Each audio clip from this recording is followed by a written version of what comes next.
I want to welcome everyone to the City of Decatur's Anti-Racism Speaker Series. This is the third of a series of conversations this fall as we work to become an anti-racist city. And we're in the second year of us inviting scholars, authors, activists to join us as we attempt to cultivate strategies for doing better by figuring out how we can be better together. This series is hosted by the Better Together Advisory Board in partnership with the Decatur City Commission. And at the heart of this effort is truly our belief that our lives are enriched and enlivened when we dwell in spaces where we can appreciate and learn from the unique experiences of people who exist at times in ways that are different and at times in ways that are quite similar from who we are. And while it is my distinct honor and pleasure to have been able to facilitate these previous conversations, I am particularly excited about this evening's opportunity that Robin Rue Simmons, who is the former alderman in Evanston, Illinois, and the current executive director of FirstRepair, is joining us this evening. In March of 2021, Evanston became the first city in the United States to approve a plan to provide reparations for Black residents harmed by the city's previous discriminatory housing policies. Robin played a significant role in developing the strategy that facilitated its adoption. The more that I have been able to read about the incredible effort that was put into that process, the more that I believe that there are some significant lessons that the City of Decatur can learn from regarding coalition building, community engagement, and establishing trusting relationships that are necessary to move a city forward. And that these can be learned from someone who played such a monumental role in shepherding the passage of Evanston's historic reparations bill. There is much for us to learn from Robin Rue Simmons as we work to become a more anti-racist city. And like many other communities, we are so fortunate that she is willing to share her brilliance with us this evening. We are honored that you have decided to digitally hang out with us. And so, Robin Rue Simmons, the floor is yours. And I look forward to our conversation exchange that we will have after you share with us. Awesome. Thank you, Brother Ed. I am so excited to be here. I was really excited when I got the invitation. I guess it's been a little bit ago. And I was actually in Decatur not long before we met. And I was able to meet with some community stakeholders and leaders that are beginning to think about reparations in Decatur. So I was very excited to join you today. Again, I am Robin Rue Simmons. I'm a retired alderman in Evanston, and I work full-time now in informing local reparations initiatives nationally. Continuing the work in my city, Evanston, appointed by the mayor to the Reparations Committee, but supporting other cities and learning from other cities, learning best practices that have been developed and sharing it along the way. And in fact, this weekend, we will be in Evanston learning together about local reparations. And we have a town hall that is going to stream live. I'll put that in the chat sometime later. Reparations, what a hefty, hefty lift it is. And when we passed our reparations initiative in Evanston, it was actually in 2019. And here we are in 2001, just this past March, we passed our first remedy proposal. And so I'm going to take this time to talk a bit about the origin story of Evanston reparations, how we got there, what some of the barriers are, and who the important partners are. So it is important that the stakeholder voice be the lead voice in determining remedy and leading the process. But there are many other partners. In fact, everyone in town is accountable and responsible to participate in reparations. So for the purpose of this presentation, I'm actually skipping most of my slides, and I'm going to jump all the way to, this is a much longer presentation. I'll start here.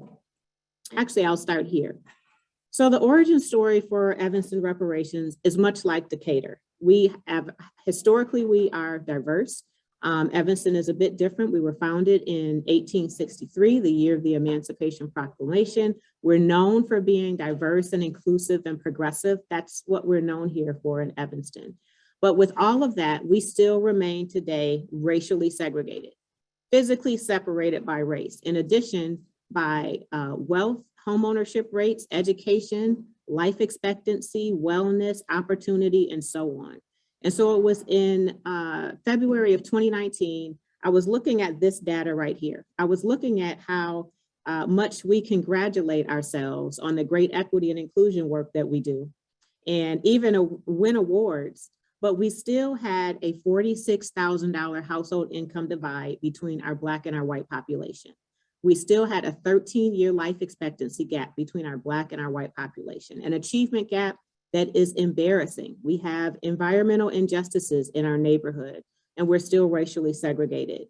So it was in that moment that I knew we had to do something historically different, radically different, as radical as a racism that got us there, bold and specific and unique to the harms in the Black community. And that, in fact, is reparations. And so as a Black woman, I have long supported HR 40 since its introduction in 1989. But I knew in the purview as my local elected role that I had the authority now to, and the responsibility, in fact, to lead hyper-locally. And that's what I thought we might pursue reparations for our own egregious acts. In Evanston, it's not slavery. It's not some other crimes against the humanity of Black people, but it is anti-Black housing laws, zoning policies, and others that we may uncover as we continue digging into the work, but enough that we could begin to repair those harms. And so we started through a journey. And I'll go through our timeline. I've added 2002 to our timeline. It's so important because it set a standard. It gave me a reference of what we said we valued in Evanston.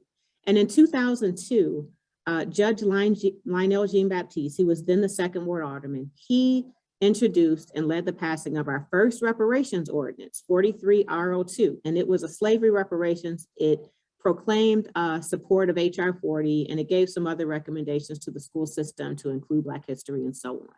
But this was important because now I had already had a legislative process that began in 2002 and was able to build on that. Moving on into 2018, our city did something also really important. I remember it was monumental. We passed an Equity and Empowerment Commission. It passed by a city council action, and members from the community were appointed by the mayor to serve and oversee our equity and empowerment matters in the city. Somewhere in there, I was elected alderman. That was actually 2017. But in 2019, in February, I made my initial introduction to the reparations work to the Equity Empowerment Commission. And I could have used my automatic privilege to take it straight to a special order of business. But I knew then how important it would be that we had extensive stakeholder engagement and that we had a lengthy process to allow for the education needed, the research that was needed, the input, staff time for our own staff to grow into learning the work and beginning about how to operationalize something like that. And then the community deserved a long and accessible process. And so this process began with dozens of public meetings that were open to the community that were led by our Equity and Empowerment Commission. In June of 2019, we had a, what is this on here? Uh-oh, that's wrong. In June of 2019, we acknowledged our harm in Evanston. We acknowledged that we had a racist history and that we were going to end structural racism. And then in November of 2019, we actually passed the resolution 126R19. That established a reparation fund. It designated the first $10 million of our cannabis sales tax to fund the reparations work, and it established a reparations committee to lead the work. And one thing that's very important in your reparations work is community engagement, also community education, as well as listening. And so our town halls, the first we had in December of 2019, it was a very special occasion. We had several hundred in person and thousands that joined in online. The NARC Commission came to town and Danny Glover and others. That's where we began continued our education process as a community. So in 2020, we began our reparations committee, the standing committee that led the work. And here we heard from the community in 2019, and I should add that to the slide. Through the committees, we had listenings where we heard from our Black residents, what forms of reparations do you want to see here in Evanston for the harms that you have experienced? And although we've landed on housing, and I know that that's been that's pretty common knowledge at this point, I want to say that there was a long list, dozens of recommendations, not just housing, not just tangible benefits that like wealth building and cash benefits and the other things that we usually hear about when we talk about reparations.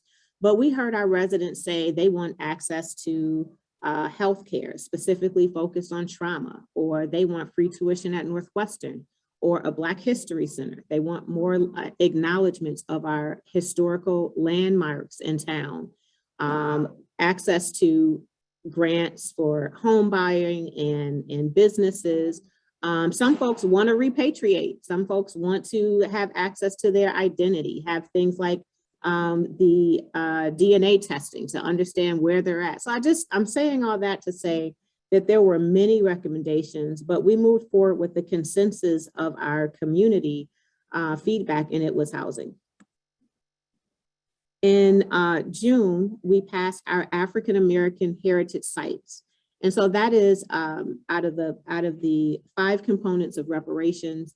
And you can please learn more from NCOBRA and NARC about what reparations is versus ordinary public policy. We learned so much from them. We're still learning today.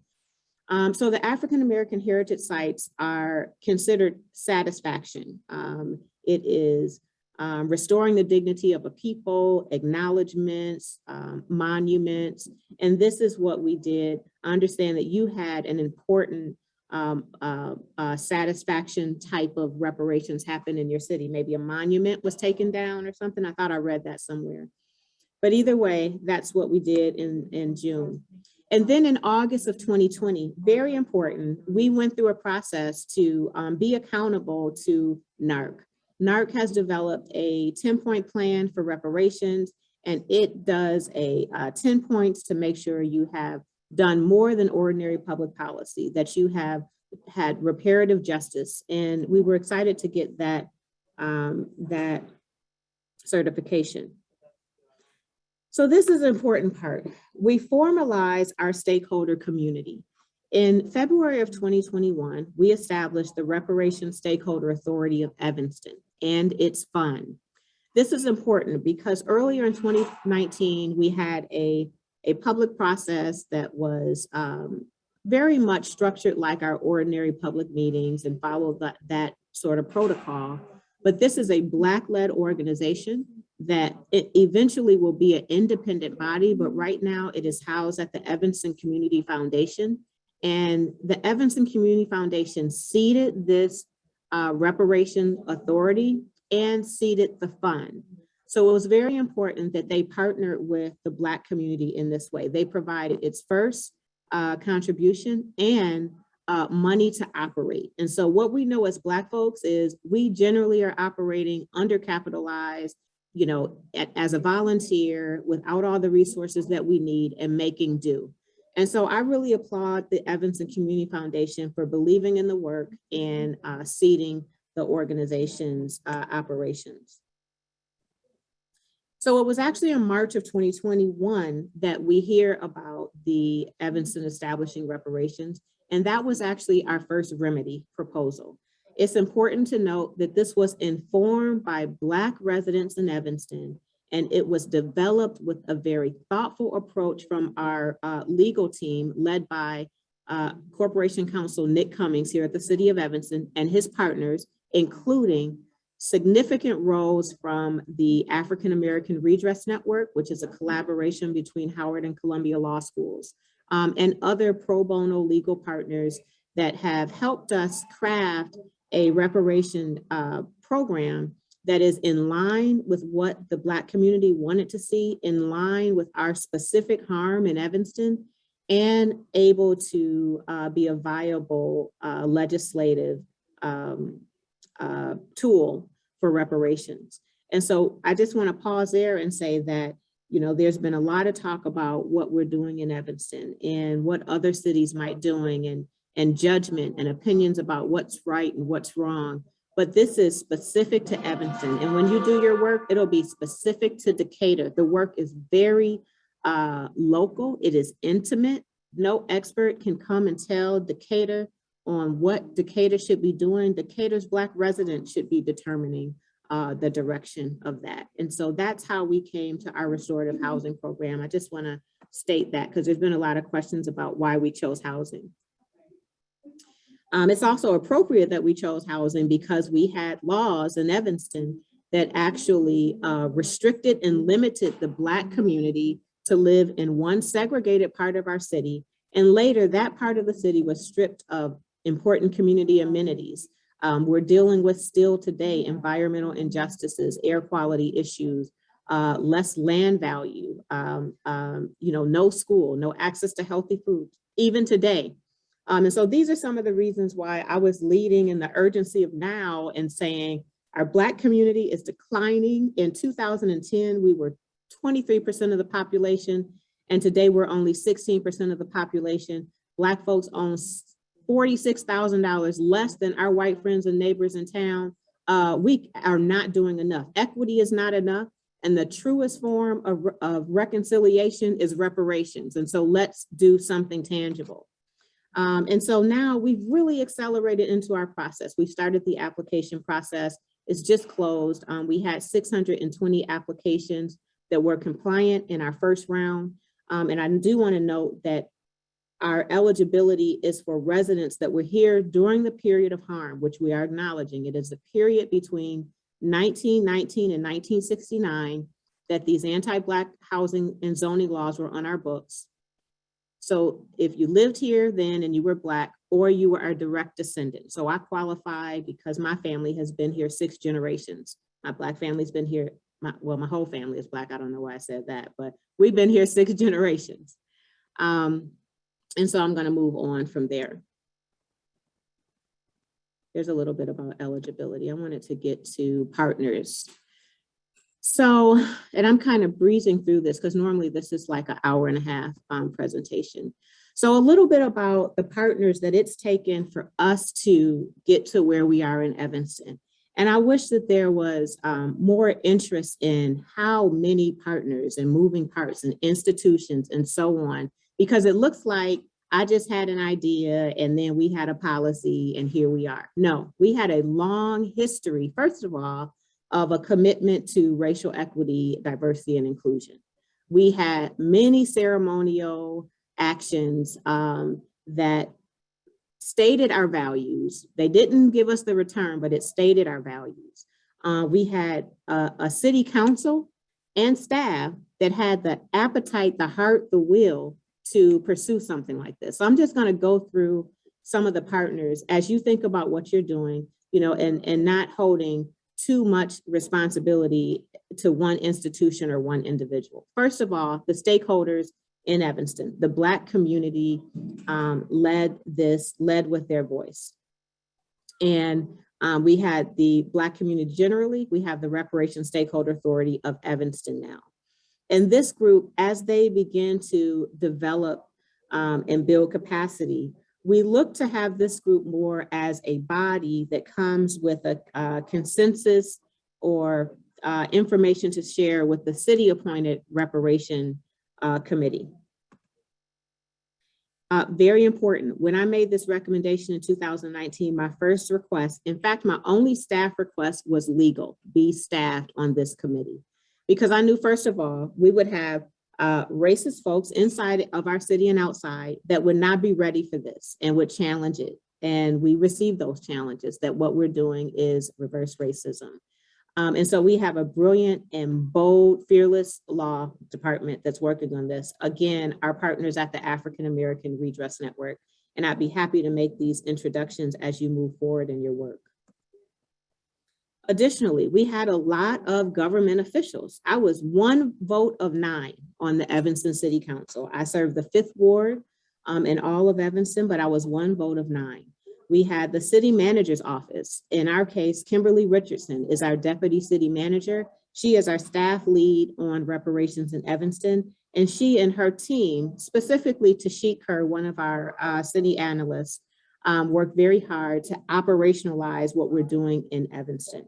Also, the Equity Empowerment Commission, as I mentioned, and the Reparations Committee as well. National organizations were very important because we had never pursued reparations. It was later in the work that I found out that we were the first city to pursue reparations in this way, locally, municipal-wide. And so I really searched hard for best practices, partners, examples that I could use, a template. You know, I work real efficiently. I don't like to reinvent the wheel. So I was looking to find a model someplace else. It wasn't there.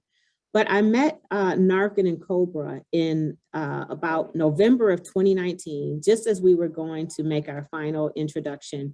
And they have provided incredible support, education, advocacy, technical support, and they've been very helpful. I currently am now appointed to be a NARC commissioner, and NARC is in town in Evanston this weekend for the symposium. And I serve on the legislative commission for NCOBRA, which I hope you know who NCOBRA is. They are the premier legacy reparations organization and has celebrated 34 years of service this year. NARC was convened in 2015 to advance the Reparations Commission. And I'll try to put these things in the chat when I finish. A local historian is important. In our case, it was Shorefront Legacy Center and our Evanston History Center. In your case, it could be your clerk's office. It could be a librarian. It could be an academic partner to support you in this role, but you're gonna need an extensive report that shows the harm. Some cities are calling it a harm report.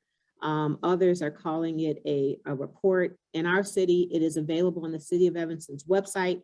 It's currently about 80 pages, and you're gonna have to report the harm specific to your city, not what HR 40 should be doing and so on. What did Decatur do? I have a feeling you all already know what Decatur did.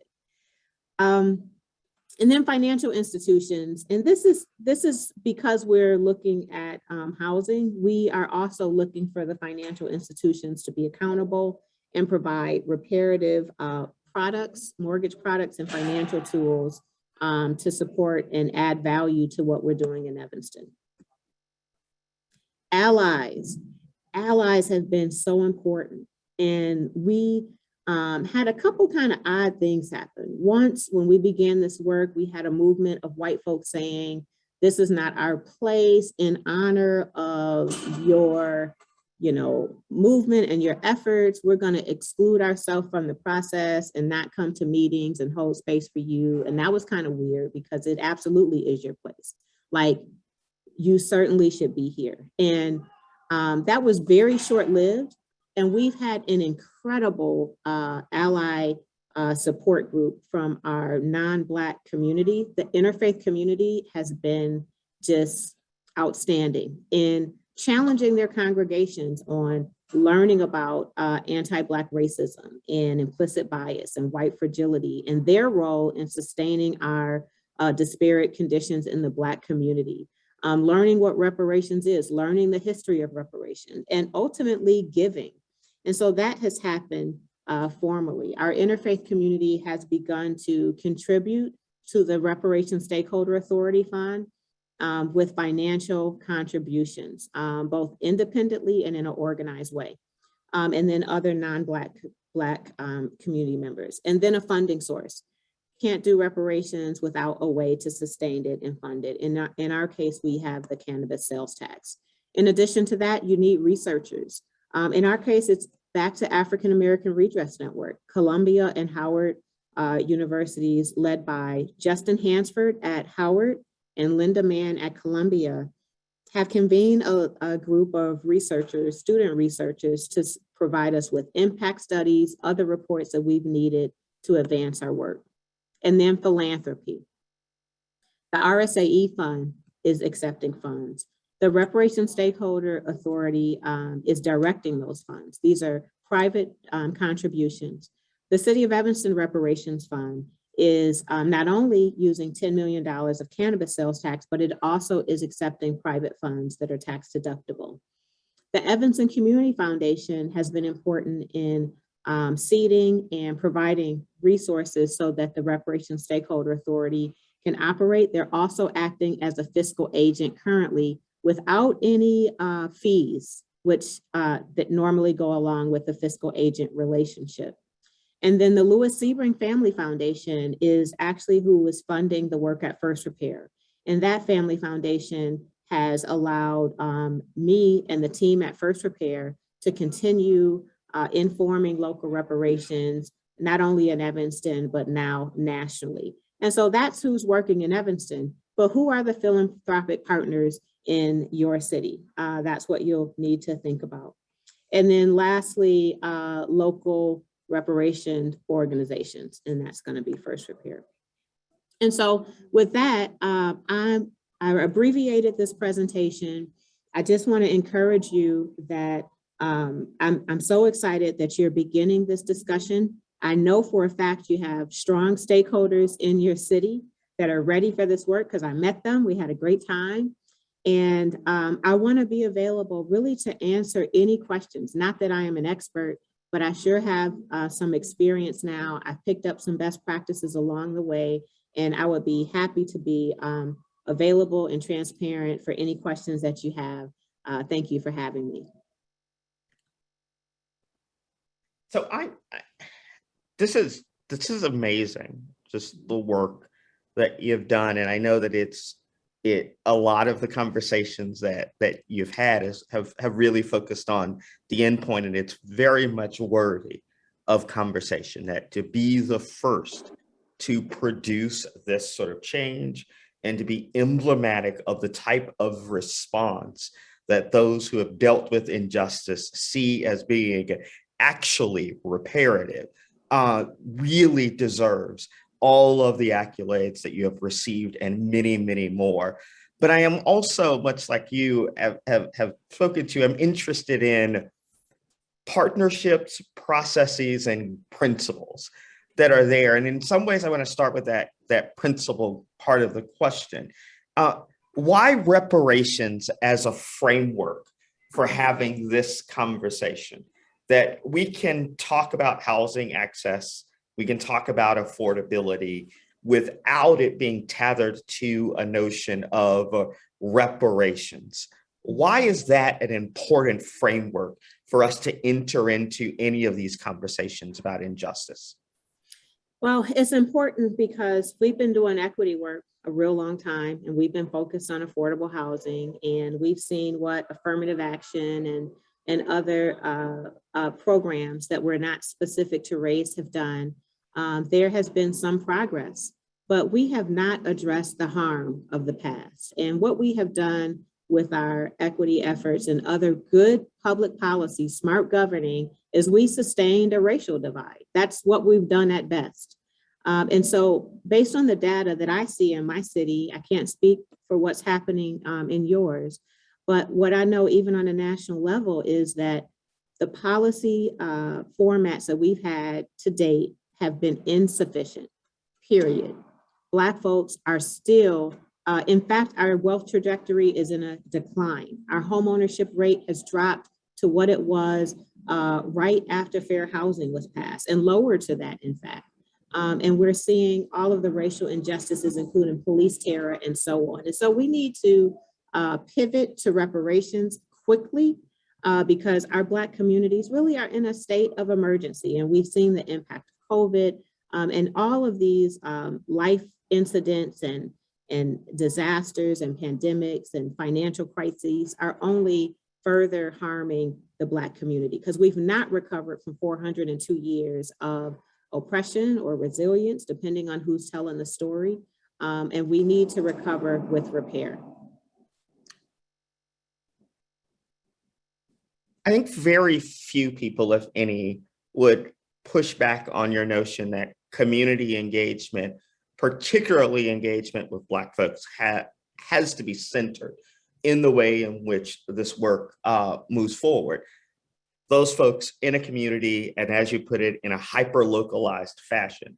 And I'm interested in, were there particular processes that you all created, that you put forward? Were there strategies in order to build trust within communities that have been historically violated, and that history undermines their willingness, our willingness many times, to engage in institutions and structures?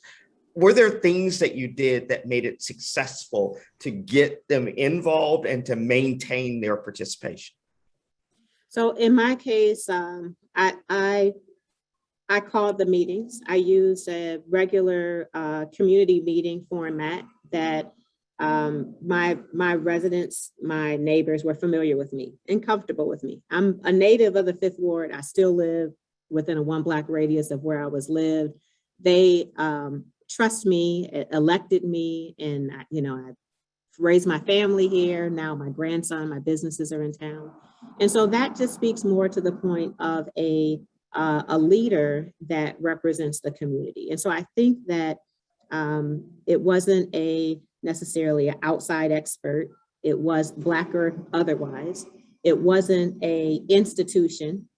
And my first meetings were community meetings. They weren't governmental meetings. They weren't necessarily committee meetings. They were first community dialogues with the residents of the Fifth Ward primarily, on how we might begin to think about reparations. And so it was, not intimidating, and it was very trusting. Now, I will say that many more people should have participated. And because at the end of the day, I am an elected official and represent the city of Evanston, I think that may have played a role in why there was limited engagement when it was initially introduced in 2019. But today, now that it's such a, there's so much awareness to what we're doing, I think that those barriers have been lifted in our city and others, because I think there's a growing expectation now that Black communities will begin to pursue reparations for their residents. Where did the communal meetings with the Fifth Ward take place? In a community center, it just within the heart of the neighborhood, Gibbs Morrison Community Center, named for a Black entrepreneur, in town, a place that we gather for all kinds of things. And then eventually they were in the Civic Center buildings. One of the things that you mentioned earlier about Evanston could, if someone did not know you were talking about Evanston, could have been misinterpreted as you describing the city of Decatur, that it's a place that's diverse, that has a sense of valuing inclusion and equity, has received numerous awards for its work around questions of equity and inclusion. And I'm interested in what were that can produce some complacency in responding, because you get to point to, here are our values that we say, here are other people who are acknowledging that our values are being implemented, and it seems that we're doing a better job than some other people in dealing with these issues. So why do we need to do more? How were you able to move forward in such a spectacular fashion in light of that? So I didn't approach the many times the reparations argument is the moral argument. Mm. And I abandoned that as my strategy. One, because the moral argument should have been satisfied just based on the harm. It is in my lifetime that we had a segregated hospital where Black residents went. And I'm young and fly, right? Look at me, you know what I'm saying? So, but it was in my lifetime that we had a segregated hospital. Not long before that, we had a segregated YMCA and a segregated school in the neighborhood. And so we couldn't keep saying, you know, look at this top 10 cities in America for this thing or that thing. We had to look at our data. And so I pulled our data in front of us. I said, hey, we just passed another ceremonial, proclamation that said Black Lives Matter and whatever else. But look at our data today. Look at the policies that we have implemented and look at our trajectory. And we cannot continue to do the same thing and say that we mean honestly that we want repair in the Black community. And so I just led with data. I asked the chief of police, will you share with me the reports on our policing as it relates to cannabis, as we were looking at cannabis? 71% of the arrests in that reporting year would have been 2018. 71% were in the Black community, and we were 16% of the Black community. To this department, can you pull the data, the race data on this?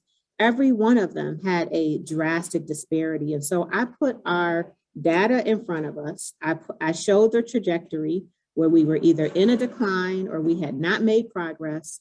In most cases, we were declining even more so than, a generation ago.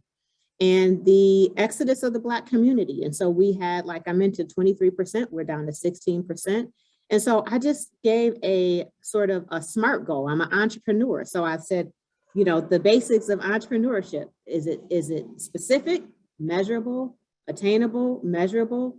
And how do we come up with a solution, an actionable program that we can measure, and not one that is based on a moral argument. And that was the only way that it would satisfy reparation, is that we could measure the outcome. And so we had to have a tangible initiative that was funded.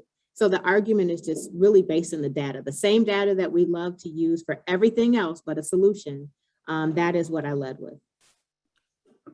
It's clear that the shift in argumentative strategy from a moralistic plea or condemnation of current strategies to one that emphasizes data-supported, implemented responses was one way of dealing with some opposition. And I'm curious, and others are curious, what did opposition look like to this? That I'm sure that some of us have some ideas of the grossest manifestations of that. But what are some of the other ways that looked compelling or looked like it was based on logic and well-meaning intentions that you saw showing up, but were in fact just disingenuous, as many of the other forms? So I will say, in all fairness to the city, it was embraced, but there were some cautions. And the primary caution was around risk exposure to the city, and we would be sued, and is it legal, and reverse racism, and can we call it something, can we do the same thing and not call it reparations? That was one of the responses that was, a pretty consistent response. Let's just call it something else. And I briefly, I had to consider it, and that took all of a minute to consider that we had to call it reparations. But that was the first one. And then the next was, well, we don't have a full plan to figure out how to solve all the race gaps and other disparities. And so therefore, because there's not a full plan, I'm not going to support until there's a full plan. Well, we do everything else in public government. We decide we want to build a park, right? And we commit a budget to it. We hire a consultant. We come up with a plan, and everything else we decide to embark on a process. But in reparations, it was just too overwhelming of a process. So why don't we just keep doing good equity work? Bye, grandson. Sorry. They didn't send his hat again. No, they didn't send his hat. I bought him a new one this time. Yeah, he said he didn't take his hat. So I don't know. Sorry about that. I got 2 hats. I'll do better next time. So that was another one that that is too big of a, we can't figure it out. And so let's just call it something else. And then later, and I have to say, in all fairness to our city, like the city was ready. We passed it initially as a unanimous vote, later as an 8-1 vote. And our first remedy passed with the 8-1 vote. And so there was strong support from our city. One thing that I'll say is later, once we did all the work and passed it and ready to deliver our first remedy, there was pushback even interracially, some Black residents that wanted to not consider the initial benefit of reparations anything other than cash was not reparations. And so that's something that came up recently in March when we passed our first remedy, and something that we will probably have to address ongoing. One of the challenges that we have when thinking about housing is in many of the communities, and I think that this defines Decatur as well, Black folks have been pushed out. And what are the parts of the reparation bill that deals with questions of housing in Evanston that are pull-in mechanisms that acknowledges that, as you have identified, significant declines in Black folks in the city, and that we are interested in creating a set of strategies and efforts that increases those numbers and pull those folks back in? So our reparation benefit is available to residents that have relocated out of Evanston. And we have a lot that have left because of affordability. Mainly, that's the main reason why. Some because, wanting to feel a sense of place. We've lost a lot of our family members to Metro Atlanta, actually, because of affordability.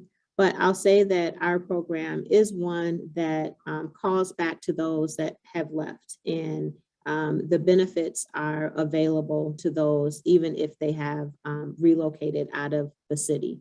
But we are acknowledging that there was harm, that in that harm, Black residents lost their sense of place, and we hope that we can repair that. And we have seen that in passing this resolution, the benefits. Now, these things aren't being measured, but what's happening is the Black community is feeling more heard and more emboldened to share what they would like to see in the community and how they've been made to feel and what the harm was, and look to return back and keep it, generational homes in the family where they might otherwise, liquidate them and move out of the city.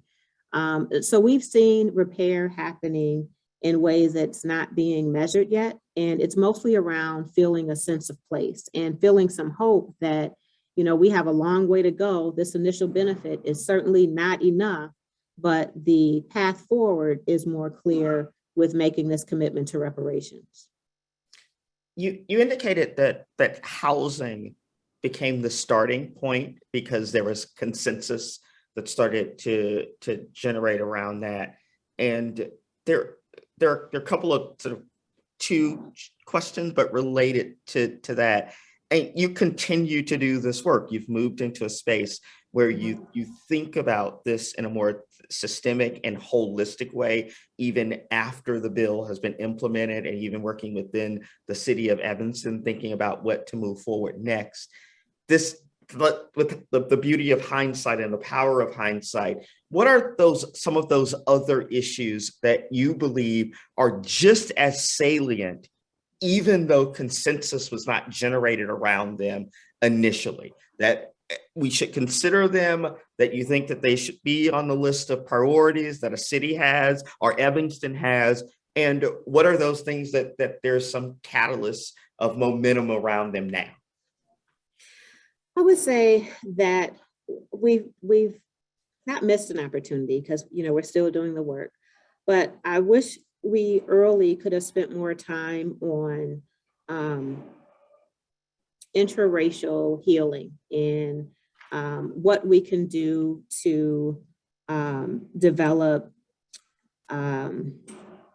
cooperative economics and other types of practices within our own community so that we can be sustainable and also build value on the benefits that are coming. So the $25,000 is great. It is that's what the benefit is in Evanston initially, that will build wealth. But model that with extending that $25,000 that might go to a home improvement or the purchase of a new home to a Black realtor or a Black residential contractor and into a Black bank. And so those are some of the things that I'm working on now that I wish we could have developed that knowledge and understanding amongst us, that we have some opportunities within our own community to establish more of an infrastructure so that we can be more whole and well financially and otherwise. And then also understanding more about our injuries. I have really feel better equipped to deal with our injury after reading post-traumatic slave syndrome and other readings like that teach us about our history and what we have endured and how it has informed our relationships, our behaviors, our communities, and so on. I think those are some things I would have loved to have focused on more early, but we have the opportunity to do that going forward, I would say. And I wonder if you could connect the dots a little bit for us between interracial healing and cooperative economics. In my mind, those I can see the connection between those, but those are conceptually very different. But I also see the importance of both of those. I can see those in the way in which you sort of pose notions of sustainability. What is, in your mind, the relationship between one or both of those, interracial healing, cooperative economics, and a sustainable reparation strategy in your city? Well, we should book some more time to really dig into that one. We will. But okay, perfect. But I think that the clear connection is who we are and how deep and layered our harm is, and why we may not intentionally shop within the neighborhood. But then it's tough to stop there because we also don't have the access to the same businesses, services, quality in our neighborhoods because we don't have the capacity and the capital. And so then it all goes back to, our conditions. So I think that if we learn more about, and I'm learning every day, and so I want to be careful that I don't speak as an expert, but I've been studying this a long time. And I think if we can connect our harm and our history to why we are not making certain choices, and we can intentionally make those choices, however inconvenient they might be, so that we can sustain our community, circulate our dollar. Some reports show that our dollar leaves our community within 6 hours, where other communities, it circulates much longer. So if we could understand just the basic economics of cooperating in that way and honoring one another, like agreeing to disagree, but absolutely agreeing on things like reparations and financial wellness and empowerment and, cooperative economics, I think that we would be much further along. And I think that would be an example to our allies who sometimes we have to convince in what their responsibility is to us. If we can model everything that we do in the way that we interact and manage our own communities. One of the things that you mentioned was the role of sort of some ceremonial efforts early on. And well, a lot of my work is around communication, and the notion of symbols are really important to that. But symbolism and symbolic is a pejorative for many of us, that it's cheap, that it's just talk. And I'm curious, what's the role that what did those ceremonials and those ceremonial efforts look like for you? And why were they important to the long-term strategy? Well, one, it was important because it educated the community on our value, the broad community on our value here in the city. And then two, and very important, it was important to acknowledge, who we are, acknowledge Black folks' value. And that emboldened the Black community to feel more valued. And then in us feeling more valued, we're participating more, we're lending our voice more, we're taking ownership and taking up spaces around town as well. And so although we don't have a tangible outcome, like there's not a check or a transaction, just in establishing self-value even more so has built value for families and our community by extension. And so some examples of what we've done in Evanston recently was the African American Heritage Sites, and that showed places of significant Black history and individual Black residents that made an impact in Evanston that have not been acknowledged and we weren't even aware of. Entrepreneurs and early physicians and early elected and folks that were very influential in building Black community and adding value to our community as a whole, major contributions that were just erased from our history. And so now that we'll be able to pass a home and say, oh, that was Alderman Jourdain's home, or that was Dr. Spencer's home, or that was the community hospital where my family was born. And now we're feeling more identity to the space, and then by extension, we're feeling more ownership, and we're beginning to have more expectations, demand more, articulate our rights and expectations even more so to the broader community. And we've been good about those type of satisfaction reparations. We have street namings. We have proclamations on days of significance. We have an extensive Black history celebration. We celebrate Juneteenth here.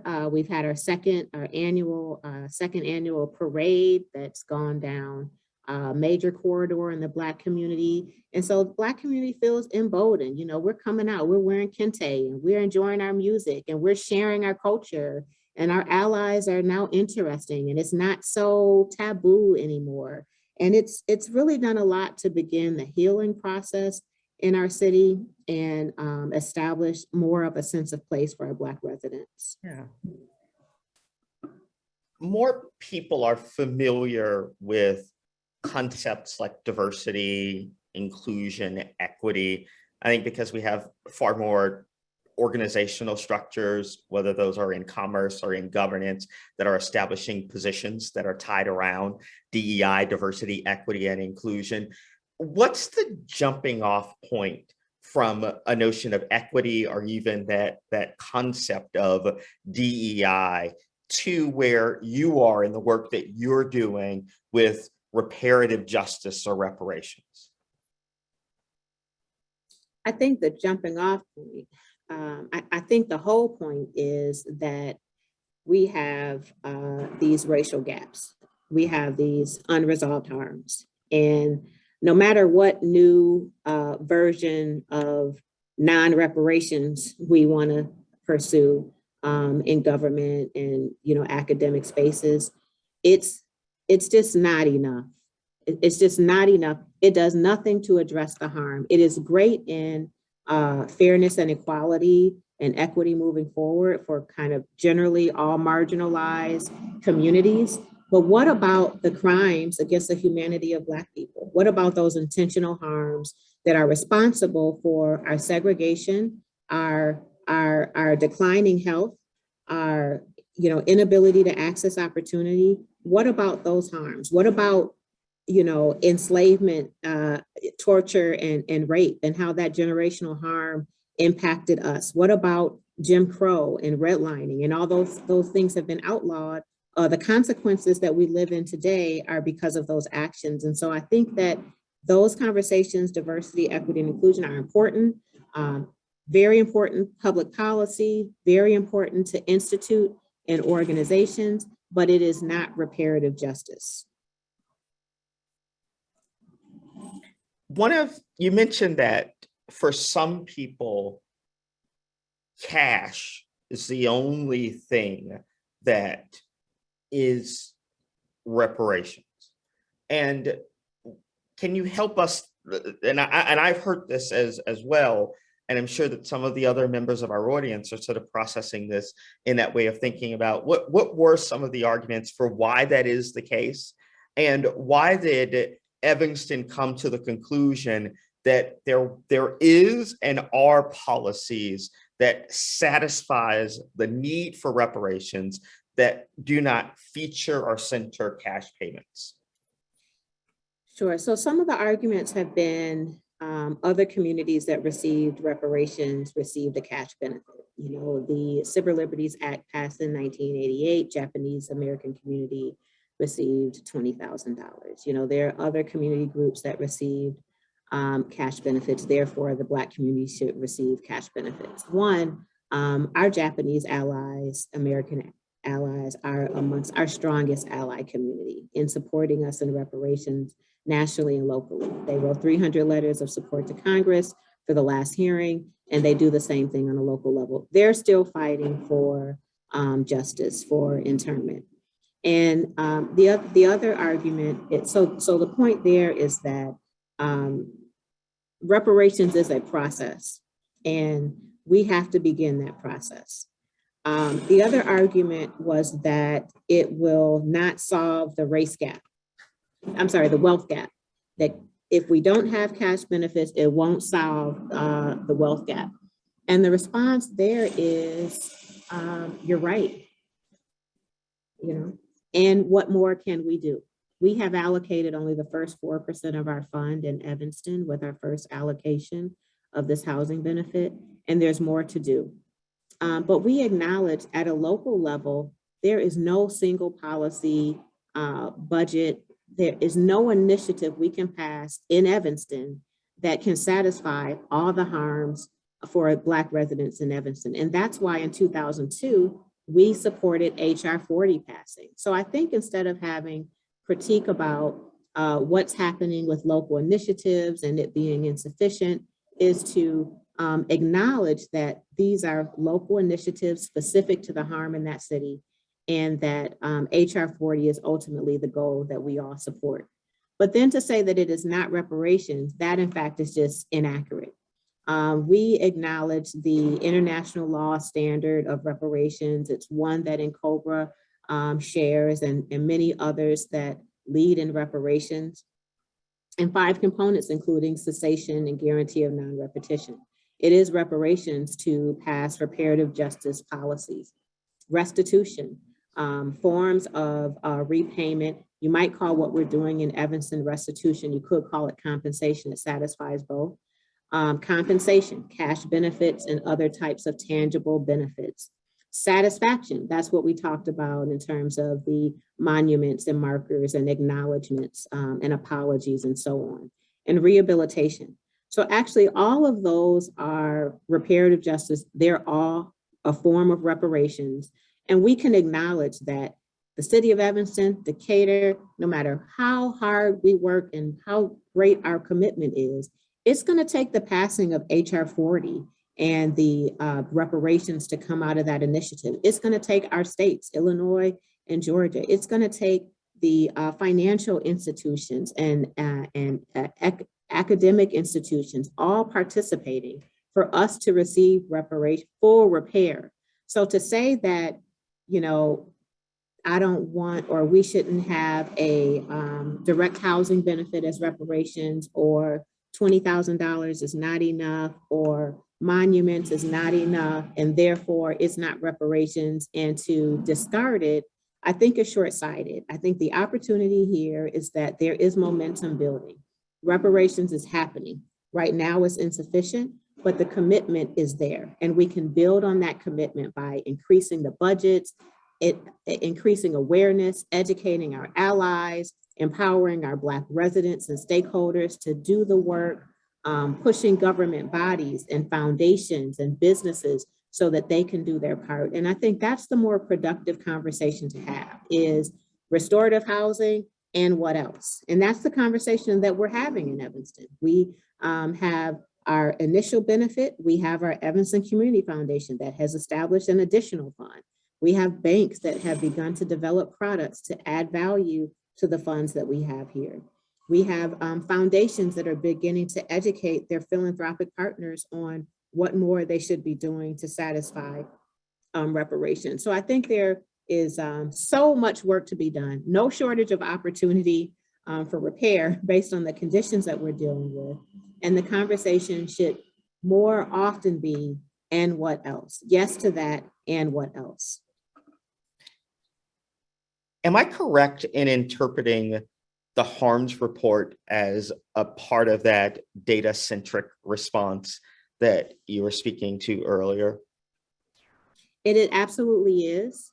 And then another data-centric report or impact report that we have requested that's almost done can show those that aren't really sold yet the impact, how reparations can strengthen the community, the Black community, and the community benefit to the entire community.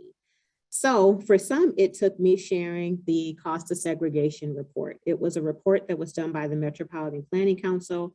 It was specific to the city of Chicago, but it showed if Chicago addressed its segregation, it would be something like an $8 billion tax revenue increase to the state, to the city, that there would be tens of thousands more bachelor's degrees and X amount more in household income in Black families, and significant reduction in violent crimes and overall health and wellness and so on. And so that is another report that I think you might consider. And if you do this reparative justice work, how might it repair your Black community, and how might it uplift your entire city? Now, I'm mad that it takes what's it going to do for somebody else to do the right thing for Black people, but we see many cases where that makes the argument even more compelling. Well, Derek Bell's notions of interest convergence has rung true in many episodes of my life, that all too often, and unfortunately, we have to help people see the vested interest that they have in doing what's right. And I wish that wasn't the case, but I think that you are correct that sort of data-centric, helping people understand, is one of the things that we have to do in order to move the ball on such monumental tasks that we have. Are those living, well, I guess the harms report specifically, is that a living document that's public? It is. It's on the City of Evanston.org/reparations website. And everything we've done is there. While I was on council, I gave direction, and staff also was very supportive of just being completely transparent. All the meeting minutes are there. Reports that were helpful in me leading the work, the cost of segregation report, other reports are on there. The 1619 project and other reports that have been very helpful are listed on the website. And they're also on the FirstRepair website as well, which is firstrepair.org. But it is a living document. We get questions all the time. Why does it say draft? Because the work is incomplete. And so it's in draft form on the website.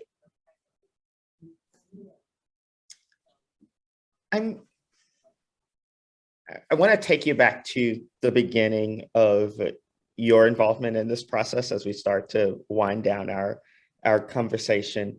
And I'm interested, as you think about that, what was a catalyst at that moment that you think that this propelled us forward in significant ways, that we made some monumental leaps because of this thing, and maybe we didn't think about it that way early on, but it did play that role, or it played that role in the way in which you participated or others?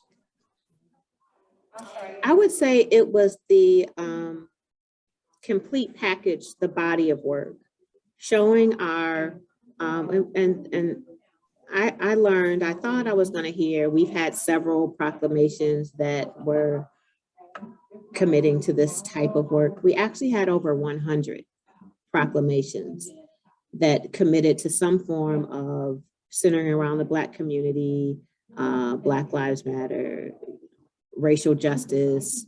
We had over 100 of those. So I don't think it was one incident. One thing that I learned from one of my mentors is Judge Lionel Jean-Baptiste, is that our work is cumulative. And so it was the progression of the proclamations and the Equity and Empowerment Commission being appointed and a chief equity officer being hired and leading with the equity lens, and city council goals naming racial justice as one of our priorities. And so I don't think there was one single incident, because our work predates the murder of George Floyd. I think it was in the way that it was delivered, and it was not delivered with a moral argument. And as I stated, it was, we've done this whole history of things that said we want to have this outcome. And here is an action plan called Reparations that could help us satisfy our goals. And I was very confident that if I could get that to a public discussion, that it would be very difficult for my colleagues on city council or the community at large to argue against it being our next step, because of all the things that we said that we value and all of the resources that we had, and how viable this reparation was for our city. We are a home rule municipality. We have a brilliant executive staff. We're a city manager form of government. And we had a history of having the interest and will for this type of policy. So I can't say it was one single incident. In some cities, it's going to be George Floyd. In some city, it's going to be the disparities in COVID impact in the Black community. But in our city, I believe it was just an accumulation of work that was committed that was largely insufficient. I want to give you some time to talk about Repair First and your organization that is paying it forward to others, trying to help them engage. How did you, yes, what would you like to share with us about it? Sure, thank you for the opportunity. So we're very new, and we is myself and two other, and that's one full-time and one part-time, and that's only recently. Until very recently, it was just me, in all transparency. But what FirstRepair has done has allowed a platform to continue building on what's happened in Evanston and now so many other cities. You can learn more from the African American Redress Networks, one of our most important collaborators, that there are over 160 cities now that have taken some type of local action towards reparation. And so what we do here is we share best practices that have been learned in Evanston and in support of other cities. We share our thought partners and collaborators that are providing incredible technical assistance, all of them pro bono at this point, because they're nonprofits, their work is being funded. Otherwise, I can come and facilitate workshops and talks and specific learnings, whether it's around a particular segment of partners, a philanthropic community or institutions or stakeholder development. Sharing tools is what we do full time. And I'm so excited that tomorrow, actually, we are hosting, along with NARC, about 50 local leaders from across the nation so that we can do everything that I just shared. And so we'll spend 3 days developing their proposals. Most of them have already made introductions, and they're in some form, somewhere in their process towards reparations. And I'll be doing some sharing. We'll be listening, we'll be giving feedback and making sure that they have the partners that they need to lead in their cities. And so there's going to be a combination of grassroots leaders and elected leaders We have a few foundations that are invited to be observers, so they are aware of the role they're expected to play. But we believe that reparations is a process that takes all of us in community. And I love to convene communities, not to come with the answers for that community, but just to convene or advise the right partners to be in the room so that you all can hear from your Black community, map out a viable legislative path to get it done in a tangible way, and hold your institutional accomplices accountable to join you in the work. And that's what I do full time now. And I'm so grateful to be able to do it.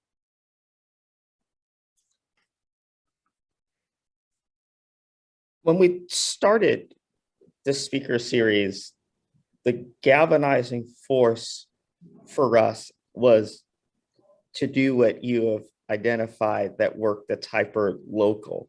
And what are things, who are people, what are strategies that can't be ported in whole cloth, but can inform the work that we're doing? Because I'm one, and others who I have the pleasure of working with believe that brilliance shows up in lots of different places, and that we need to be willing to listen to it in all of those spaces. And having folks like you willing to share your efforts, your strategies, your lessons, places where you have succeeded, those that you have failed, and allow for us to move forward in the efforts that we're doing to make our city better, more humble, more engaged, more anti-racist in the way in which we think about resource allocations, the way in which we think about engaging in that notion of interracial healing plays a critical role in helping us to move forward. And as I think about our time together the last hour and 15 minutes, there are a couple of things that I want to lift up that you have shared that I am taking, and I hope that the other folks in my community will take with us as we move forward in this effort. That one, the stakeholders have to come first, that the community decides. If we're thinking about proper redress for Black folks, those folks not only have to be at the table, they need to be deciding how we move forward in facilitating, engaging the conversation, and what the outcomes look like. That this work is accumulative. I really appreciate the fact that you operate with a sense of humility, of understanding that you are one of many people who have been part of a process of getting to the place that you are in Evanston. And the fact that there are others who need to be acknowledged doesn't discredit the significant amount of work that you have put in to getting us where we are in the city of Evanston. So thank you. Thank you. Thank you for that. Third, that the ceremonies are important. Those things that we identify as symbolic efforts are seeds that get planted that eventually allows for that bumper crop of justice to spring forward. And don't ignore the data. That this has to be a data-centric effort, or it will fall victim to many other offerings that have been put forward historically and dismissed. And that I do think that that is one of the critical things that you've offered us that I think that people should be picking up. And finally, that reparations, it is the proper frame. It's the way in which we need to think about how we move forward to actually generate repair, to generate healing, to generate strategies where we can be more cooperative and collaborative across our difference. That the only way to do that is to start to suture the ruptures that exist, and reparations are a critical component of that. And so I want to thank you for being my teacher this evening and the teacher of the City of Decatur. And any parting words, any words of wisdom that you would like to leave us with, I would like to give the floor back to you to do that. Thank you. I appreciate that. Thank you so much. I just want to say that it's hard for me to believe that you really don't have all the leadership and expertise that you need right there in your own city already. And the most I could do is share who made it possible in our city. And you can think about who's your Dino Robinson, who's your Judge Lionel Jean Baptiste. And I could say that I'm learning from folks in your city, Attorney Davis from Beacon Hill and Professor Akinyele at GSU and so many others that I've never met in your city. So I just encourage you to continue hearing from the stakeholder group and then starting the process. Like, don't get paralyzed in perfection and what's right and, you know, being judged, and because you're going to be judged, it doesn't matter. But just embrace that it is a process that you have to start with an acknowledgement of the harm, a detailed acknowledgement of the harm, move on to a commitment to repair, and then begin that process that's going to be complex and lengthy and laborious and uncertain, but just commit to the process. And just thank you so much for inviting me. Robin Rue Simmons, I look forward to our next conversation, because there will be a next conversation. Thank you so much. And please enjoy your engagement tomorrow. Thank you. Thank you all. Bye-bye. Bye-bye.